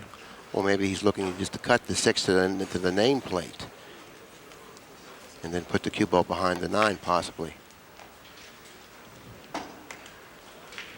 That's what he tried to do, but he didn't do it.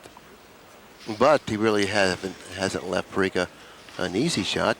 Do you look for Parica to cut the eight, to cut the two in here? Well, he likes to shoot that kind of shot, but it's not easy because he's got to use a touch of inside. I don't think that he needs to use any particular type of English on this shot because, you know, if he cuts it in successfully, he's going to hit the cushion before the eight, underneath the eight. But if he doesn't have any inside on it, he could go into the four even. I don't know here. Yeah, but the three's positioned right in front of the pocket there. He'd have to be really unlucky not to come up with a shot on it. So therefore, I'd have to try to go for this ball and use the English that helped me pocket the ball and take my chances with coming up with a shot for the three. Considering the position of the three, I think that his you know what I don't like about this shot? much. See how that six fall interferes with his bridging of the shot? With an elevated cue, this shot is 10 times harder, in my opinion. Not that he made it look that way. That was a great shot. Yeah, it certainly was. He repositioned the six in a nice spot on the table for him to drop nicely for the five with. And he's gotten a near perfect angle here. Yeah, he doesn't have to get all that good on the five, considering where the 6 and 7 are. So therefore, he can go twice cross table here, favoring the the second cushion, making sure he clears the 9. Oh, he drew it back. Nice shot. Yeah, excellent shot. I can't see the exact angle, but either way, he's all right. Yeah, that's the proper side to be on. He wants to get up far up as he can get on that shot because he always has the ability. Now again, I know 6-footers that way. can't reach that shot.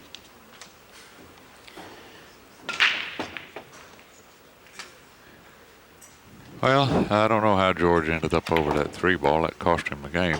He hasn't played very good position on the 9, considering where he started from. No. Okay, 9-8. 9-8 is the score in favor of SanSouci. Kim Davenport finds himself on the hill against Rodolfo Luak, 10 games to 7.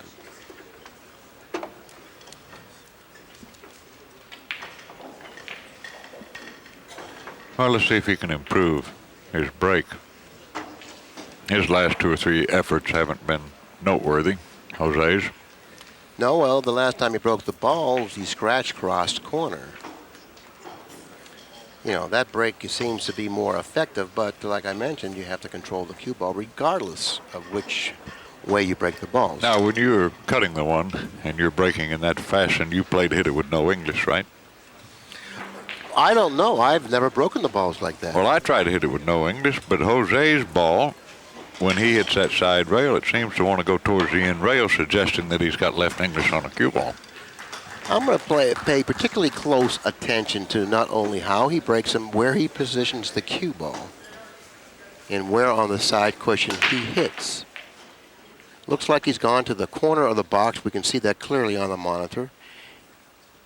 He's going to probably aim the 1 ball to that first diamond, it looks like. He must draw back this time. Okay, once again, he was going toward that corner pocket. Had he not gotten the kiss, he probably would have scratched in there again. Well, again, I don't see how that can possibly be effective. Notice how often the 1 ends up in the middle of the end rail. Well, invariably it goes up there just about every rack. So even if he makes a ball, he can't really do anything. I think, Billy, that you've got to have a working, aggressive break to defeat these great players in the 90s. Yeah, and that's not one of the breaks we're talking about right there, because he's not playing position on the 1.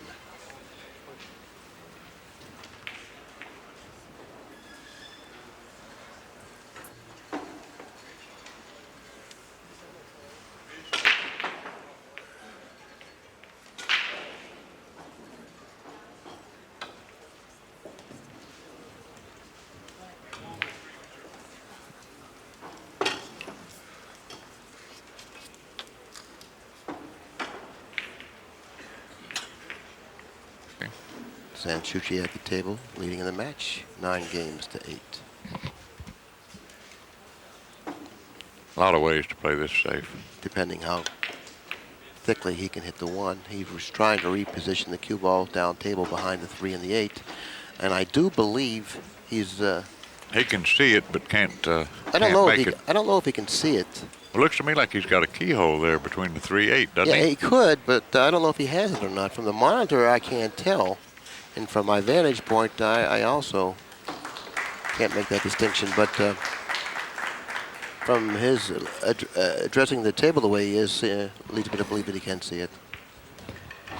This shot has... Oh, he could see it enough of the ball to pocket it. Yeah, I didn't think he could make it, but obviously he could. Well, that being the case, he's pretty fortunate not to leave a better shot here. Yeah, but this safety seems to lay pretty good for SanSouci. He should reposition the cue ball behind the 6. Well, if he does that, he's got to be careful. Reposition the 1 behind the 7-5. Yeah, he doesn't want to hit the 1 into the 7 and 5. No, he'll hit a quarter of a ball here, and he'll position the 1 maybe in between the 5-2, possibly. Of course, he doesn't want to get that close to the 2.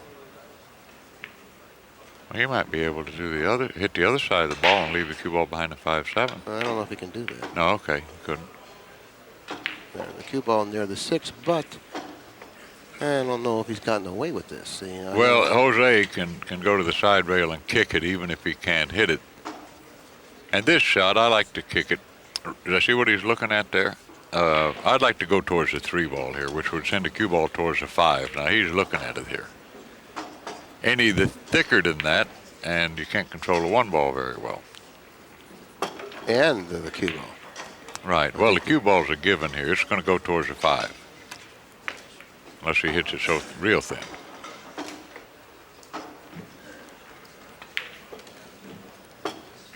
And guess what? If the 8 or whatever ball it is, the 4 ball weren't there, the 9 would be dead here. Just about. Just about. This is interesting here. Well, he wants the 9 to stop the 1 from going anywhere. Oh, don't miss it, George. Not now. 9 games to 8's not the time to miss that. All right.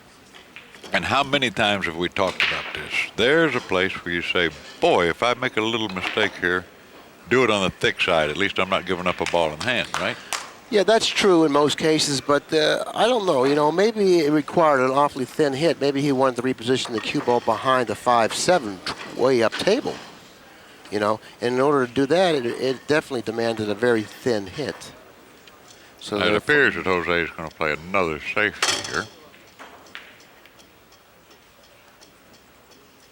That was an excellent shot if he cut off that side rail.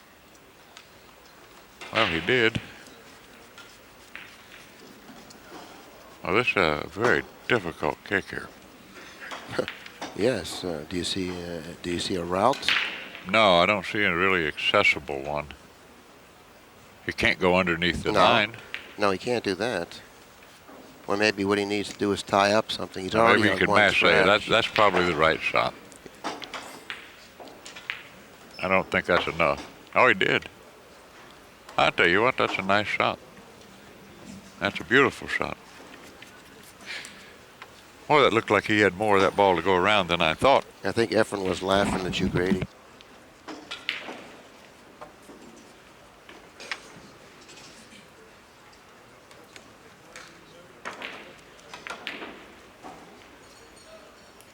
What did you say? Efren was laughing at me. Yeah, I think he was looking up here laughing at you. What did he say that would give him cause for mirth? He didn't say anything. He was just staring. In the meantime, Jose Parica pocketed the 9, winning game number 18. All of a sudden, from nowhere, this match is tied up. I don't see how it happened. Well, I do. George put himself over to 3 ball, and then he gave Jose a ball in hand on that little miss hit on the safety. But boy, isn't that just like 9-ball and major tournament competition in this the greatest sport in the world anyway. I mean, all of a sudden, a couple of mistakes and you've got a battle.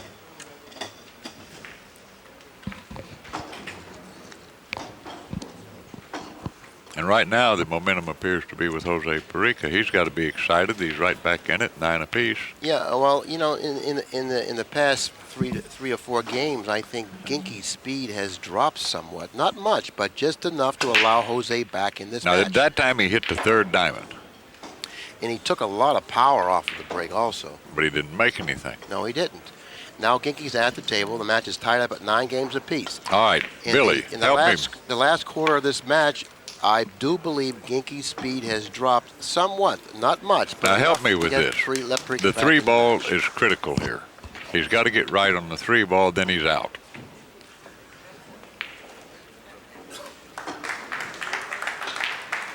He's going to play the 1-3 combination here. And it looks like the 4 is frozen, so the 1's not going to go far. Oh, that's beautiful. But there's a problem here, too, getting from the 2 to the 4. Especially since the position of the 1 is so deeply in that corner. He's going to have a hard time getting close to the 2. He's going to have some traffic to deal with. This is a problem here.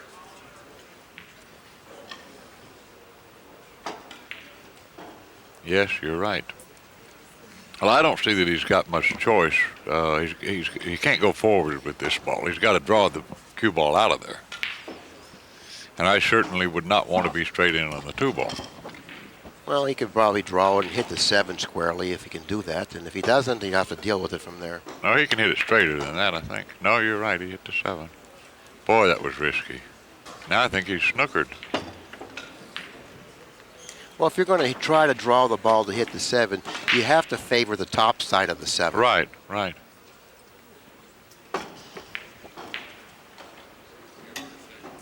Boy, even if he's not snookered here, he can't get on the 4.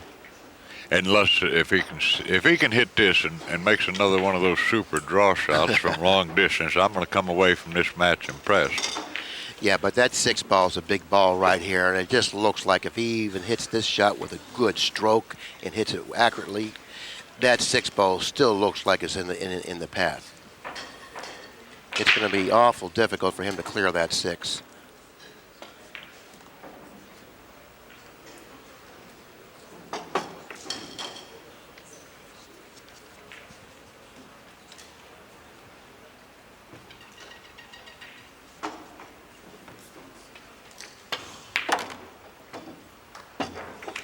He brushed the 6.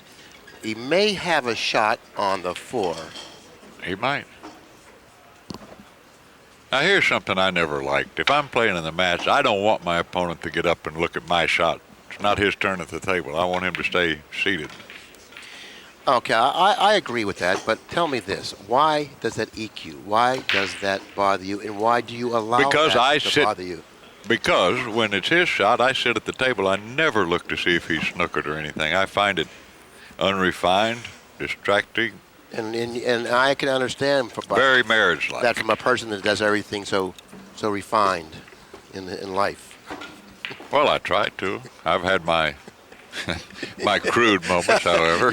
Even your X-rated tapes you were making, you can't believe you convinced Pat Fleming of doing that.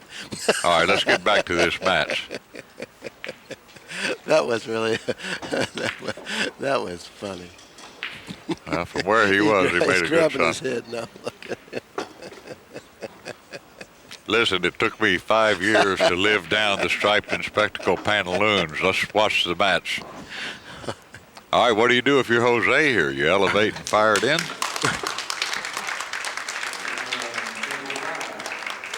Oh, he can hit the right side of the 4. I didn't know that.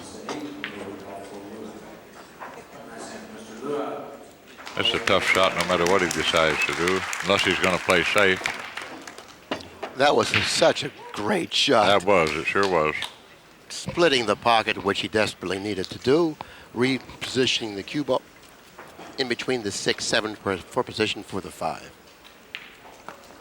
And I like the fact that he used a nice level cue.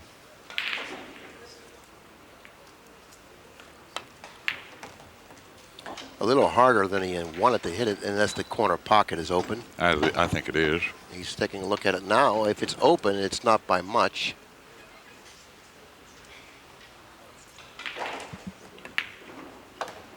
And he's fallen short of the mark once again, but it's workable. Now let's watch that nice stretch again. He could follow the ball and brush and bump the 8 here. Well, he doesn't need to do that. He can just punch it over to the right-hand side of the 8. Well, I don't know. I kind of like following the ball hitting the 8. And I believe he's got a natural angle to go 2 rails around the 9 here. I don't think he has that angle. I think it doesn't lay short enough for him to do that. But it looks like that's what he's trying to do. Yes, it does. It does lay short enough. Matter of fact, he's fallen short. If you can call that short. Well, he's in pretty good shape here. All right, I started to say I don't see any reason to elevate there. Wow. Ooh, it looked like he almost overcut that ball. Okay, 10-9. You know, it's hard for me to. I don't know how Parica got in this position. I mean, I really don't, because from what I saw in the match, it looked like Ginky was totally outplaying him. Well, he was, but he hasn't been outplaying him the last 3 or 4 or 5 games. No. And if you're Ginky, of course, you're just hoping to get back to the table with a nice shot.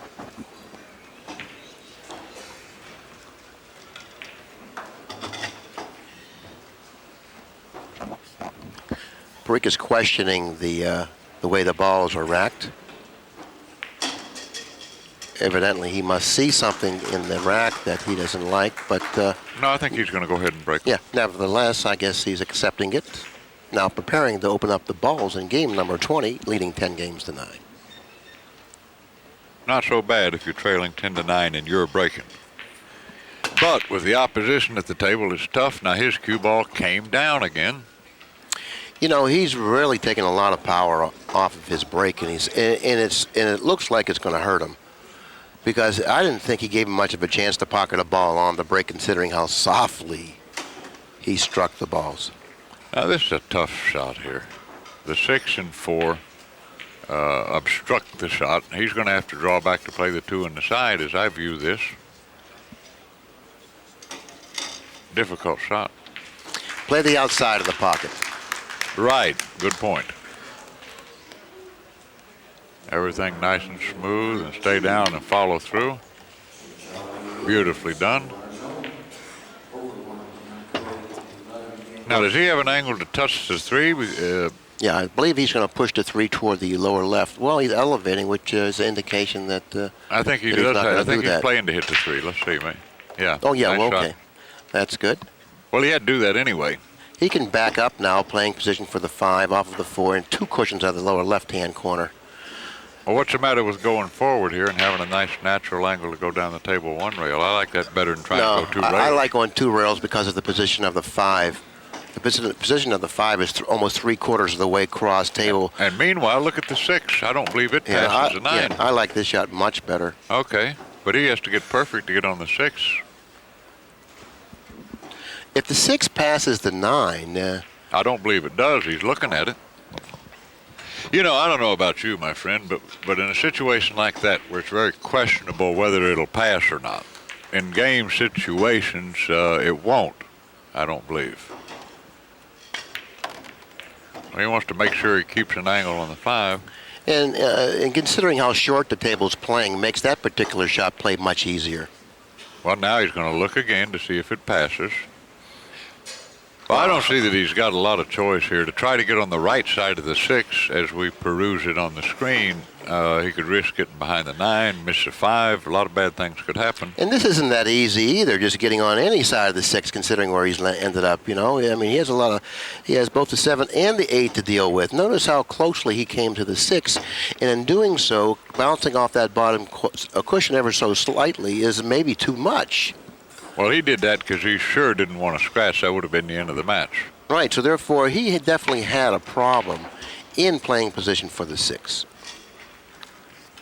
If he was ambidextrous and could shoot this opposite hand, then well, this he shot... can reach it. I don't know if he can reach it or not. This is very difficult to reach, as you notice.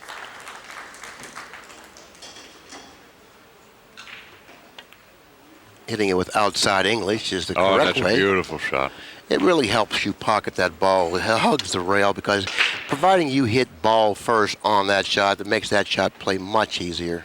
Now, meanwhile, he's got to elevate the cue here and punch the cue ball out 1 natural rail. Either that or follow it over 1 rail. Yeah, this is where we fall behind because we really can't see the angle that he actually has from our vantage point. I like punching this out. I believe it's more accurate. Nice shot. Well, I don't know exactly what he did, but whatever he did it well. This is game number 20. Well, I feel like that playing it in that fashion, that's close to 100% make for top players. Well, anytime you elevate off that or near that cushion. Yeah, but that's a center ball type hit. It's not that.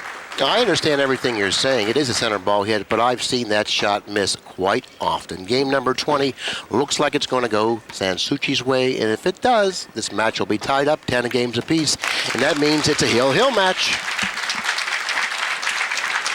Well, this is worth the price of admission.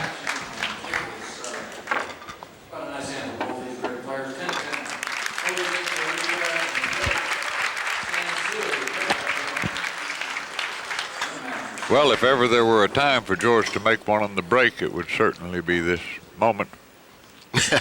I guess so. That's probably what's running through his mind right now, beside controlling the cue ball off of the break, naturally. If you can control the cue ball and pocket the 9 in the break, it's no sweeter way to go than that. Well, I'm a big believer that you don't over-amp when it's hill-hill. There's some good things can happen. You sure don't want to knock the cue ball off the table or go screaming in the side pocket. Yeah, you don't want to give it away. Plus, let's talk about Pat Fleming's propensity of late to soft break the balls. Say that again. Good. Good. How did I say it? Fibbing, I think I said. I don't know. I'm so excited watching this hill bats that I abused the name. Well, all of a sudden we have some players congregating right in front of our booth. There's Frankie Hernandez, Tony Robles, and Tom Kennedy. They have certainly snookered us perfectly. Well, that befits our station in life anyway, to be snookered. That's my problem with marriage. I'm always snookered.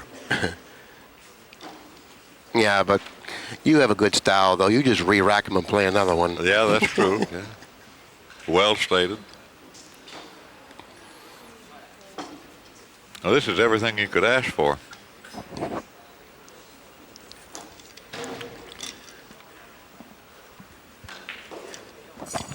Now, Efren Reyes has joined the group.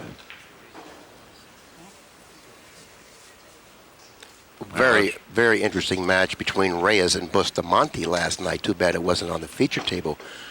Reyes winning that match by the score of 11 games to 10. Yes, and I heard that they had a great safety battle, 5 or 6 terrific defensive shots in a row. And Efren apparently made a very difficult shot to begin with and ran out when it was tied up 10 apiece. I don't know if the people in the Chesapeake area, or for that matter, any area, know how fortunate they actually are by being able to watch the greatest players in the world perform at such a inexpensive cost. That's true. I mean, really, I'm very sincere when I say that. Because comparatively speaking, sure, there's nothing in the same ballpark. Okay, here we go. 10 games apiece. SanSouci at the table, now, preparing to open up the balls in the final game. He moved back to the other side of the table, which I kind of like here at a critical juncture. Look at that. Okay, now he pocketed the 1 on the side, cue ball down the other end of the table. He has his shot on the 2. The 3-ball position near the lower left-hand corner on the bottom cushion. If he opts to go for the shot on the 2, pockets the 2, it carries natural position for the 3. Not necessarily. The cue ball could go right into the 9 here. It could. You're right, it could. Well, he's got to shoot here. He's looking at it. He's not going to be snookered on the 3, though, even if the cue ball hits the 9. I would use a level cue here and just try to make this. Wouldn't you? Yeah, absolutely. I would do the best I could to make Actually, the ball. the 9 might even go. You never know. Well, in order to make the 9, I think he's going to have to use a slight elevation. Or if he I wants think to you're hit seeing this wrong, Billy. I think the cue ball goes directly into the 9 at a nice medium speed. We'll know momentarily. Yeah, but I believe he's going to want to try to avoid contacting the 9, because if he hits the 9 solidly, his chances of attaining a shot on the 3 becomes less likely. So therefore, he's going to have to use a slight elevation. Well, it on the looks to shot. me like it goes slightly above the 9. Okay, he's elevating slightly on the shot. Nothing wrong with this. He'll well, be sure if to be he above pockets the 9. the ball.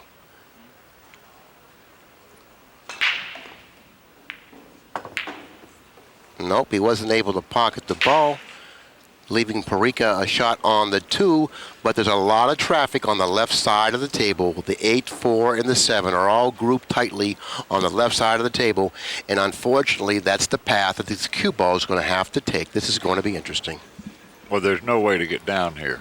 He has to just miss the 5 and 8 and go inside the 4 is the only way I see to get down here. He cannot get this short enough to go 2 rails short of the 8, I don't believe.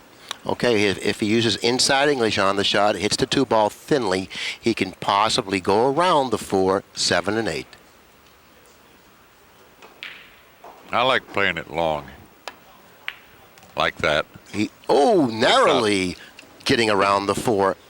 Yeah, but nevertheless, finding a very, very accessible route to the well, not a very accessible route, but finding a route to the 3. That's one of the things Siegel always excelled at. He found the natural path to position. That was there, but it took a good hit. Absolutely, and that's what these guys get paid off for, making good hits. When you're an upper echelon player, you make those hits more often than most, and that's where they get paid off. Now he can do about anything he wants. I like punching the cue ball just beyond the 8 and playing the 5 in the far right-hand corner. Now you got it. You can take it over from here, Grady. Go ahead.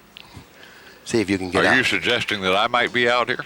I appreciate that, my friend. We got over the other shot. Now you can take over. Well, I did, in case you want to put it back on tape, I did call how he was going to get position on the 3 ball. All right. And if I remember our previous agreement, I'm to be called Mr. Mathews in those situations. You're right again, Mr. Mathews. Of course, now the 7 doesn't pass the 8. He's going to have to come back for the side. It looks like he's fallen a little bit short. Still some suspense left. Well, this isn't too tough. Just played over, cut of the hair, 3 rails to get on the 8. A 1, 2, 3. And just like this, it's going to be in just a few seconds another bit of pocket billiard lore. And you can't fault George's attempt at the 2 ball, a very difficult shot. I think that slight elevation may have impaired his stroke and his ability to pocket that 2 ball. Just enough where he missed it. And that's what it came down to. 1 stroke of the cue stick. Are we going to do an interview? Okay. Well, that was a great match. And Billy, my friend, it was a pleasure working with you. And I'd like to mention also that if you'd like this tape or any of the other great AccuStat products, you have simply to call 1-800-828-0397. And with that, I'll bid you good night.